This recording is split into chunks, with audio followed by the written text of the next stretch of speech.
ఓం సాయిరామ్. సాయి భక్తులందరికీ నమస్కారం అండి. అందరూ ఎలా ఉన్నారు ఫ్రెండ్స్? మన సాయినాథుని దయవల్ల అందరూ బాగుండాలని మనస్ఫూర్తిగా కోరుకుంటూ ఈరోజు ఈ వీడియోనైతే స్టార్ట్ చేస్తున్నాను.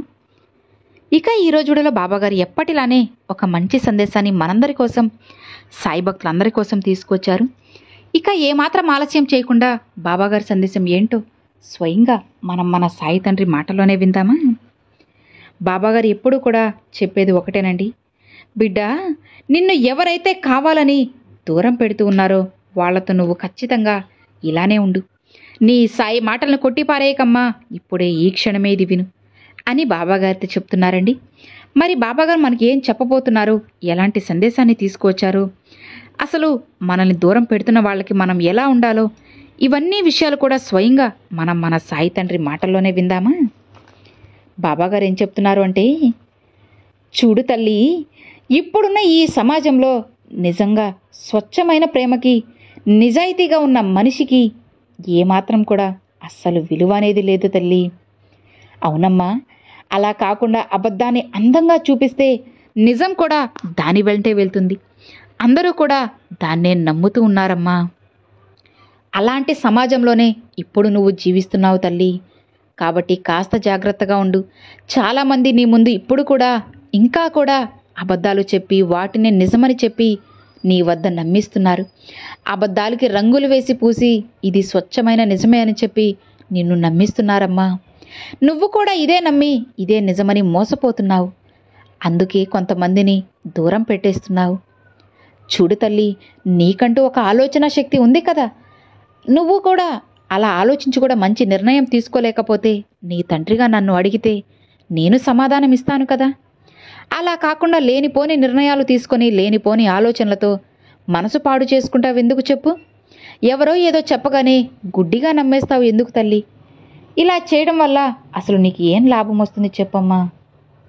చూడమ్మా, మనకు ఇష్టమైన వారు మన గుండెను గాయపరిచేలా మాట్లాడినా సరే అవి ఏవి కూడా నువ్వు పట్టించుకోకుండా నిన్ను ఎంత దూరం పెట్టినా అయినా సరే నువ్వు వాళ్ళ గురించి ఆలోచిస్తున్నావు కదా.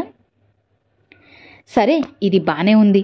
మరి తర్వాత, బాబా, నేను వాళ్ళపై ఇంత ప్రేమను చూపిస్తున్నానే, ఇంతలా వాళ్ళతో మంచిగా ఉంటున్నానే, ఇంతలా వాళ్ళకి హెల్ప్ చేస్తున్నానే, ఇంతలా వాళ్ళకి కావలసినవన్నీ నేను చేకూరుస్తున్నానే, మరి నాకెందుకు బాబా వాళ్ళు ఏమీ చేయడం లేదు? నాకెందుకు బాబా అసలు సాయం అనేది చేయడం లేదు? నన్ను ఎందుకు తిరిగి ప్రేమించడం లేదు అని అడుగుతున్నావే? ఇది న్యాయమేనా చెప్పు? చూడమ్మా, నేను నీకు ఎన్నోసార్లు చెప్పాను, ఎవరి మీద ఎక్కువ ఆశలు పెట్టుకోకు. అలా ఆశలు పెట్టుకుంటే తరువాత నీకు మిగిలేది నిరాశేనని. నిజమే కదా. ఇక నీకు ఇప్పుడు మిగిలింది అదే కదా.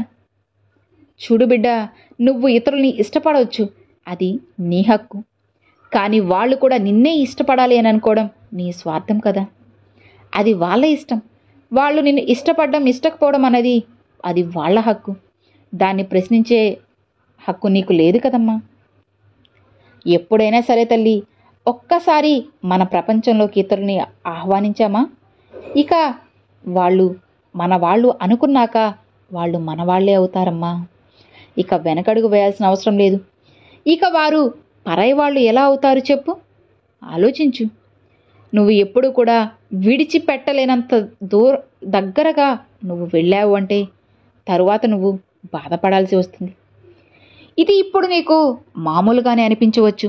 ఏముందిలే, బాబా చెబుతూ ఉన్నారులే అని నువ్వు తేలికగా తీసుకున్నావు అంటే తరువాత భవిష్యత్తులో బాధపడాల్సింది నువ్వే.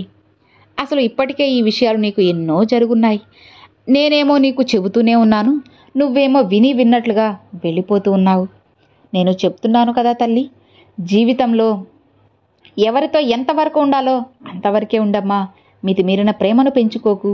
వాళ్ళు దూరం అయిపోతే ఉండలేనంతగా నువ్వు ప్రేమను పెంచుకోకు అని. వింటున్నావా? లేదు. నేను ఎన్నోసార్లు చెప్పాను, అసలు ఈ జీవితంలో ఏదీ శాశ్వతం కాదు. గడిచిపోయిన గతము మనది కాదు, రాబోతున్న భవిష్యత్తు కూడా మనది కాదు. ఇప్పుడున్న ఈ క్షణం మాత్రమే మనది, మన చేతుల్లో ఉంటుంది. అసలు చెప్పాలి అంటే మరుక్షణం ఏం జరుగుతుందో చెప్పగలమా? గంట తర్వాత ఏం జరుగుతుంది, 2 గంటల తర్వాత ఏం జరుగుతుందో చెప్పగలవా? ఇప్పుడు నువ్వు నిల్చొని ఉన్న ఈ క్షణమే నీది. కాబట్టి ఈ క్షణాన్ని ఆనందంగా ఆస్వాదించమ్మా. ఎందుకు లేనిపోని ఆలోచనలతో నువ్వు భయపడుతూ బాధపడుతూ ఉంటావు చెప్పు? ఎవరైనా సరే నిన్ను దూరం పెడుతున్నారు అంటే అది వాళ్ళ మాటల చేతల కానీ లేదా ఎలా అయినా సరే నిన్ను దూరం పెడుతున్నారు అంటే నువ్వు దిగులు పడకు. మౌనంగా అక్కడి నుంచి వెళ్ళిపో తల్లి. అదే నీకు నీ మాటకి కూడా విలువను గౌరవాన్ని ఇస్తుంది. అలా కాకుండా వాళ్ళు నిన్ను కావాలనే దూరం పెడుతున్న విషయం నీకు తెలిసినా కూడా నువ్వు పదే పదే దగ్గరవుతూ ఉంటే అసలు నీకు గౌరవం ఏముంటుంది చెప్పు? విలువేముంటుంది చెప్పు? ఆలోచించు బిడ్డ. అసలు నీ బాబా ఎందుకు ఇలా అంటున్నారో నువ్వు తెలుసుకున్నావు అంటే నీ జీవితం తప్పకుండా మారుతుంది. నీ సాయి మాటల్ని నువ్వు అర్థం చేసుకుంటే ఇక నువ్వు ఆనందంగా సంతోషంగా ఉండొచ్చమ్మా. నీ బాబా ఎప్పుడూ నీకోసమే కదా చెబుతున్నారు. ఇక హాయిగా ప్రశాంతంగా ఉండు. ఇకనైనా నిన్ను నువ్వు మార్చుకో బిడ్డా. ఎవరు ఎలాంటి వాళ్ళో తెలుసుకో. నిన్ను కావాలని దూరం పెడుతున్న వాళ్ళకి నువ్వే కాస్త మౌనంగా నవ్వుతూ దూరంగా వెళ్ళు. అదే నీకు కూడా హాయిగా ప్రశాంతతనిస్తుంది. అర్థమైంది కదా బిడ్డ? ధైర్యంగా ఉండు. నీకు తోడుగా ఎవరు ఉన్నా లేకపోయినా నీ బాబా ఎప్పుడూ నీతోనే ఉంటారు. సంతోషంగా ఉండు తల్లి అని బాబాగారితో చెప్తున్నారండి. సో విన్నారు కదండి, ఈరోజు బాబాగారు చాలా చక్కటి సందేశాన్ని తీసుకొచ్చారు. మరి ఈరోజు బాబాగారు పంపించిన ఈ మంచి సందేశం మీ అందరికీ ఎంతో బాగా నచ్చింది అని అనుకుంటున్నాను. నచ్చితే ఒక చిన్న లైక్ చేయండి. మరికొంతమంది సాయి భక్తులకు షేర్ చేయండి. ఫస్ట్గా మన ఛానల్ చూసేవాళ్ళు సబ్స్క్రైబ్ చేసి సపోర్ట్ చేయండి ఫ్రెండ్స్. Thanks for watching. ఓం సాయిరామ్.